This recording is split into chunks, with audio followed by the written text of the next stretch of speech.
Next हम लोग देख रहे हैं इलस्ट्रेशन 11। ओके, तो क्वेश्चन कहता है a company had current asset of 3 lakh. तो करंट असेट है इसके पास 3 लाख की, और current liability 1,40,000। Current liability 1,40,000। Later on it purchased goods of 20,000 on credit. यहाँ पे लिखा है कि goods purchased on credit rupees 20,000। Calculate current ratio after the purchase. तो वो कहता है कि आप करंट रेशियो पता लगाओ आफ्टर द परचेज। देखो भाई, सॉल्यूशन करते हैं। नॉर्मली करंट रेशियो का फॉर्मूला क्या होता है? Current ratio is equals to current asset upon current liability. तो देखो, करंट असेट आपकी before purchase 3 lakh divided by 140, आपकी ये होगी सिचुएशन। लेकिन आपने 20,000 के गुड्स परचेज कर लिए। तो देखो, जब हम गुड्स की बात करते हैं तो इसका मतलब क्या है? आपने इन्वेंट्री स्टॉक परचेज कर लिया, और इन्वेंट्री जो है करंट एसेट का पार्ट बनता है, राइट? करंट एसेट का पार्ट बनेगा तो इसका मतलब आपने क्या किया, 20,000 यहां प्लस कर दिए। Well and good. लेकिन देखो, आपने क्रेडिट पे परचेज किया है, तो ये आपके लिए क्या बन गई? ये आपके लिए फर्दर करंट लायबिलिटी बन गई। तो 20,000 ये आ जाएगा आपका। तो इस तरह से आपका ये क्या हो गया, 3,20,000 current asset after the purchase of goods, और 1,60,000 आपकी after the purchase of goods. तो रेशो आ जाएगा 2:1। ये चीज ध्यान रखनी है, बेसिक सा क्वेश्चन ध्यान रखना है। इसका जो नेक्स्ट क्वेश्चन है 12, वो बिल्कुल काइंड ऑफ ऐसा ही है। इसको आप सॉल्व करना। अब हम लोग एक क्वेश्चन करते हैं। इलस्ट्रेशन 13 है आपकी बुक में। ये हम जो बुक फॉलो कर रहे हैं, एक बार मैं फिर से बता दूं, टी एस ग्रेवाल 2021 का एडिशन है ये। इलस्ट्रेशन 13 देखो क्या कहती है। Ratio of current assets to current liability is 1.5:1। आपको करंट रेशियो दिया हुआ है 1.5:1, और इसी स्टेज पे आपको करंट असेट और करंट लायबिलिटी भी गिवन है। कहता है current assets 6 lakh and current liability 4 lakh. ये आपको गिवन है, और इसी पे आपको एक करंट रेशियो दिया हुआ है। The firm is interested in maintaining the current ratio of 2:1। तो फर्म ये चाहती है कि उसका जो डिजायर्ड, यानी फर्म की इच्छा है कि उसका डिजायर्ड रेशियो 1.5:1 से 2:1 हो जाए, bye paying a part of the current liability, wants to pay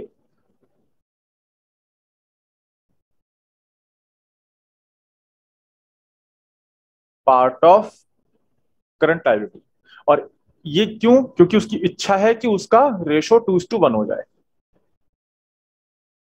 compute the amount of current liability that should be paid so that current ratio at the level of 2:1 में be maintained. तो कहता है calculate the amount of current liability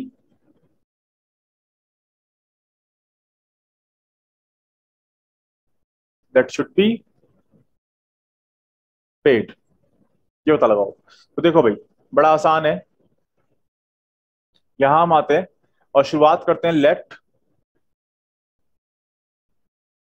amount of current liability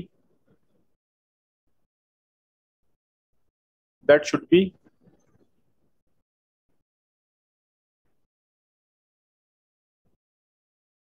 paid off या paid. X, X मान लो, ठीक है। चलते हैं भाई अकॉर्डिंग टू क्वेश्चन। देखो भाई हमारा फॉर्मूला क्या होता है, current ratio is equals to current asset divide by current liability. और कंपनी की इच्छा क्या है कि उसका रेशियो 2:1 का हो जाए। क्या हो जाए, 2:1 का हो जाए। और अभी हमारे पास करंट असेट्स कितनी है, 6 लाख, और 4 लाख की करंट लायबिलिटी है। कंपनी की इच्छा है कि अपनी वो कुछ लायबिलिटी का पे करते, और वो अमाउंट जो आपने क्या माना हुआ है, एक्स माना हुआ है। देखो अगर मैं अपनी लायबिलिटी को पे ऑफ करूंगा तो मेरी लायबिलिटी, करंट लायबिलिटी तो कम होगी ही होगी। साथ के साथ अगर मैं पेमेंट कर रहा हूं तो मेरे हाथ से कैश जा रहा है, और जब मेरे हाथ से कैश जा रहा है तो क्या होगा, मेरा कैश भी यानी मेरी करंट एसेट भी कम होगी। और जब मैं वो लायबिलिटी पे ऑफ करूंगा तो मेरी रेशो क्या बन जाएगी, 2:1 बन जाएगी। तो बस इसे अब आप सॉल्व कर लें, न्यूमेरिकल मेथड लगा के, मैथमेटिक्स लगा के आप इसे सॉल्व कर लो। तो आपका जो ये आंसर आएगा सॉल्व करने के बाद, x is equals to 2 lakh. अब इसे सॉल्व करना बेसिकली ये हो जाएगा, 2 into 4 lakh minus X is equals to 6 lakh minus X. बाकी आप सॉल्व खुद कर लेना इसको आगे फर्दर। तो आपने जो अमाउंट पे ऑफ करना है वो 2 लाख रुपए का पे करना है, और आपका डिजायर्ड रेशियो 2:1 बन जाएगा। ठीक। अब हम लोग इलस्ट्रेशन 14 देख रहे हैं। इसमें क्वेश्चन में कहा गया है कि कंपनी के पास करंट असेट्स है 3 lakh and it paid current liability of 60,000। Current liability paid 60,000। तो आप ये कह सकते हो कि जो एक करंट असेट दे रखी है बिफोर पेमेंट की वाली दे रखी है आपको, और फिर करंट लायबिलिटी कंपनी ने पे कर दी 60,000 की। After the payment current ratio was 2:1। तो इस क्वेश्चन में कहा जा रहा है कि भाई पेमेंट होने के बाद, यानी लायबिलिटी आपने जो पे ऑफ करती उसके बाद आपका रेशियो 2:1 का हो गया। तो पता लगाओ current liability and working capital after and before the payment was made. तो आपको क्या फाइंड आउट करना है, आपको पता लगाना है current liability and working capital before and after the payment. इस क्वेश्चन को आप जैसे मर्जी शुरू कर सकते हैं। मैं आपको देखो जैसे दिखा रहा हूं, आप ऐसे भी कर सकते हैं। देखो क्या करोगे, let current liability after the payment of ₹60,000। यानी आपने 60,000 रुपए पे कर दिए, उसके बाद आपकी करंट लायबिलिटी कितनी बची, एक्स। आपने मान लिया एक्स है जी। ठीक। अभी हम सिचुएशन कौन सी पे हैं, आफ्टर पेमेंट पे सिचुएशन पे है हम लोग। तो देखो आफ्टर पेमेंट जो हमारा करंट रेशियो कितना था, उसने बोला 2:1 हो गया। मेरी करंट एसेट कितनी थी बिफोर, 3 लाख। अब मैंने पेमेंट कर दी तो 60,000 रुपए मेरे हाथ से चले गए, राइट। मेरी करंट एसेट कम हो जाएगी। लेकिन मैंने एक्स माना हुआ है, एक्स देखो ध्यान से समझना किसको माना हुआ है, आफ्टर द पेमेंट मैंने करंट लायबिलिटी को एक्स माना हुआ है। बस इसे सॉल्व कर लो, आपका आंसर आ जाएगा। तो ये आपका आएगा 2x is equals to 240 and x divide by 242 and that is 120। तो आपकी करंट लायबिलिटी, ध्यान समझना, current liability after the payment कितनी आ गई, 1,20,000 आ गई। और same current liability before the payment 1,20,000। Plus कर दो इसके अंदर कितना, 60,000।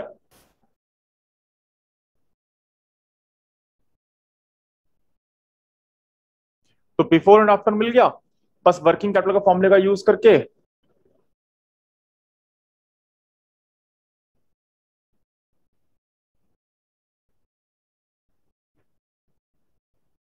आप वर्किंग कैपिटल निकाल लो बिफोर एंड आफ्टर।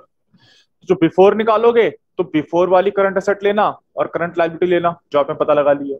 आफ्टर वाली निकालोगे तो आफ्टर वाली करंट एसेट और आफ्टर वाली करंट लायबिलिटी लेके अपना आप क्वेश्चन सॉल्व करना। चलो, अब एक क्वेश्चन हम लोग करने वाले हैं, ये एमसीक्यू के लिए बहुत इंपॉर्टेंट हो जाता है। इसमें आपसे ना वो एक पर्टिकुलर ट्रांजेक्शन दे देगा और उस ट्रांजेक्शन के इफेक्ट पूछ लेगा कि ये बताओ कि आपका करंट रेशो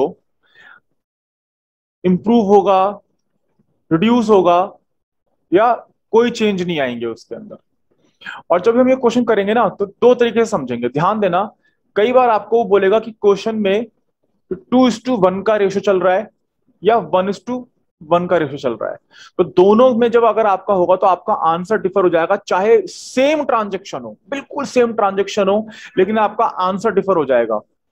ओके, तो मेक श्योर कि ध्यान देना है कि अगर आपका रेशो 1:1 है तो थोड़ी ज्यादा एक्स्ट्रा अटेंशन देना।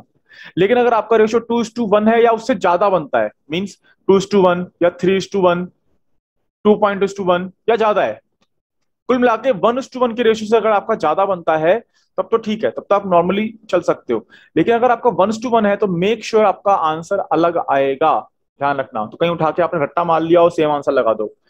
तो मैं क्या बात कर रहा हूं अभी आपको समझ में आएगी। एक क्वेश्चन देखते हैं, इलस्ट्रेशन 15 है आपके पास। इसमें कहता है कि current ratio is 2:1, state the giving reason which of the following would improve, reduce और नॉट चेंज द रेशो। ये बताना है हमें।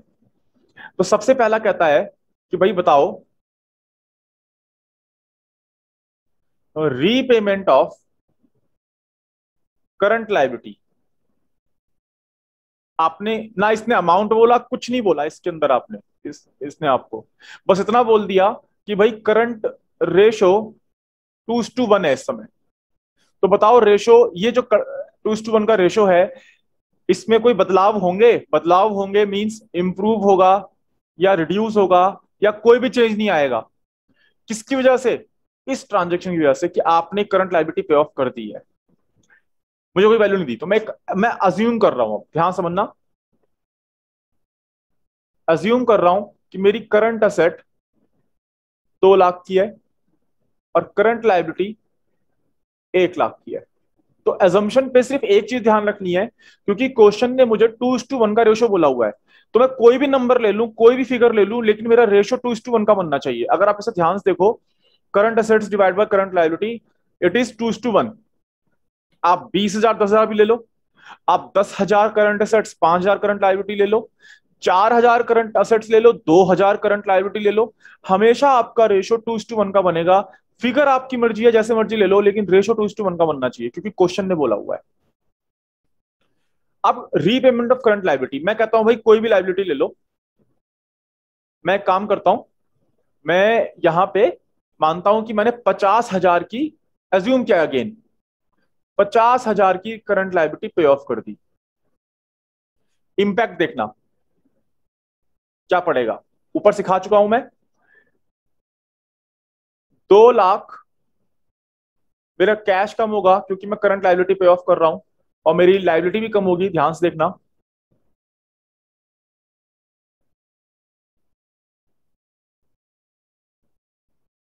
तो मेरा अब क्या करंट सेट क्या बन गई?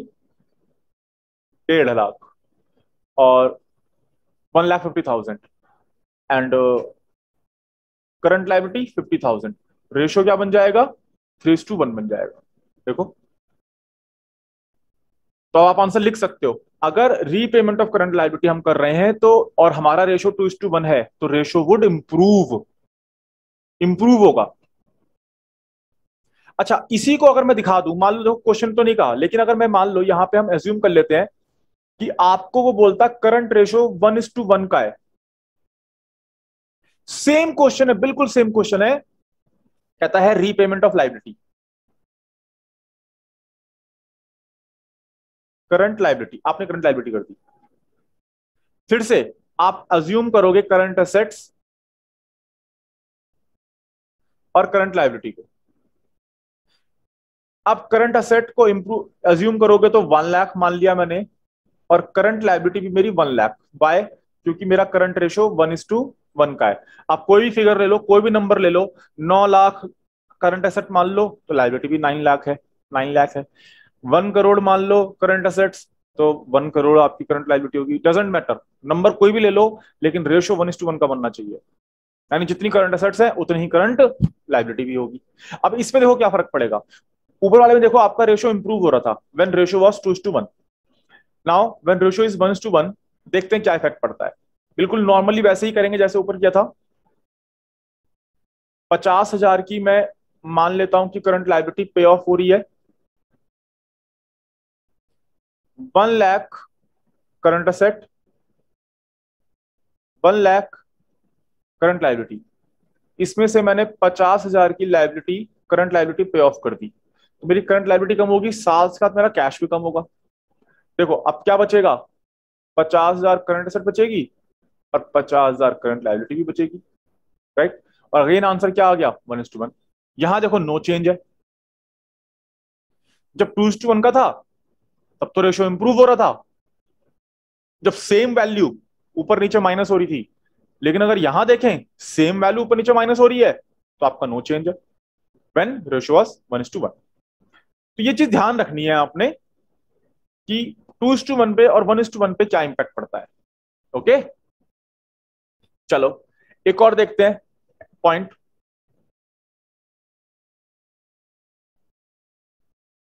इसी का सेकंड पॉइंट देखते हैं, परचेस्ड ऑफ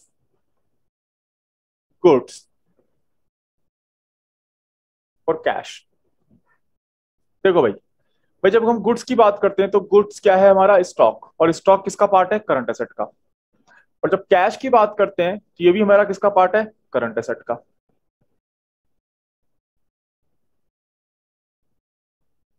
राइट। इसको तो आप बिना सॉल्व किए भी कर सकते हो, लेकिन मैं करके दिखा रहा हूं। फिर से वही फिगर लेते हैं, करंट एसेट 2 लाख अज्यूम कर ली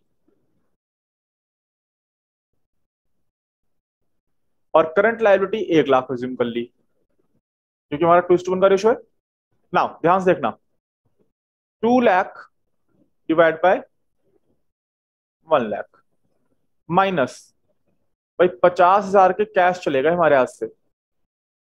अज्यूम कर लिया कि भाई 50,000 के हमने गुड्स परचेस किए थे, क्योंकि हमें क्वेश्चन में दिया नहीं तो हम अपनी अपनी तरफ से रैंडम फिगर ले रहे हैं। 50,000 के कैश चले गए मेरे हाथ से, लेकिन उसके बदले उतने गुड्स तो आ गए और वो भी करंट एसेट का पार्ट है, तो 50,000 मेरा प्लस हो गया। तो एक बात बताओ, कोई फर्क पड़ा, कोई फर्क नहीं पड़ा।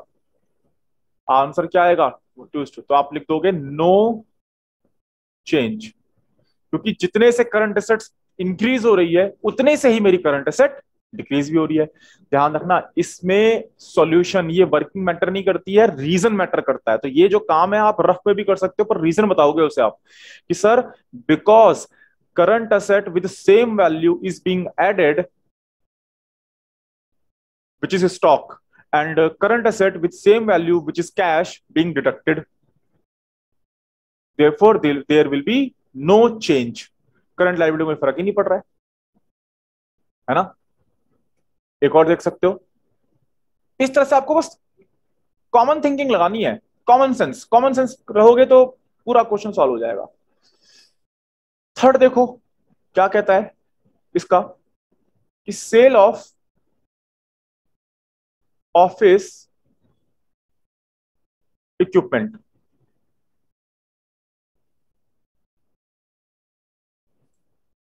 इक्विपमेंट फॉर ₹20,000 और उसकी बुक वैल्यू कितनी है, 25,000। तो 25,000 की चीज आपने 20,000 में बेच दी। ध्यान से देखना, ये जो ऑफिस इक्विपमेंट है क्या ये मेरी करंट एसेट है, नहीं। ये मेरी जो ऑफिस इक्विपमेंट है ये फर्नीचर हो गया बेसिकली। क्या हो गया, फर्नीचर। और ये करंट एसेट्स नहीं है, ये मेरी लॉन्ग टर्म एसेट समझ लो।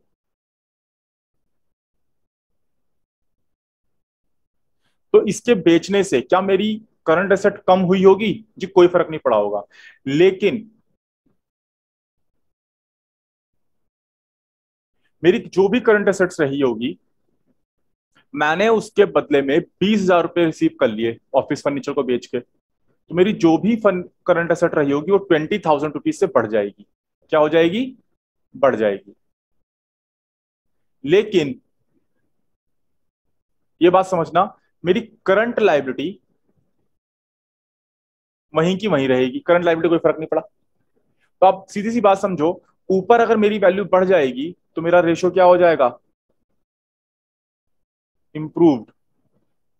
मुझे कुछ सॉल्व करके दिखाने की जरूरत नहीं है, ठीक है। फिर भी अगर आप देखना चाहते हो, मान लो मेरी 2 लाख की करंट एसेट थी, 1 लाख की करंट लायबिलिटी थी, 20,000 कि मैंने फर्नीचर बेच दिया, मेरे पास कैश आया ना इतना, तो ये कितना हो गया? 2 लाख, 20,000 और 1 लाख। Now ratio is 2.2:1। तो इंप्रूव हो गया ना आपका रेशो। बस। तो ये वाले जो क्वेश्चन है कुछ इसी तरीके से करने हैं। तो करंट असेट से रिलेटेड जितने भी आपको एग्जाम्पल मिले और एक्सरसाइज में क्वेश्चन मिले वो सारे करिएगा आप लोग।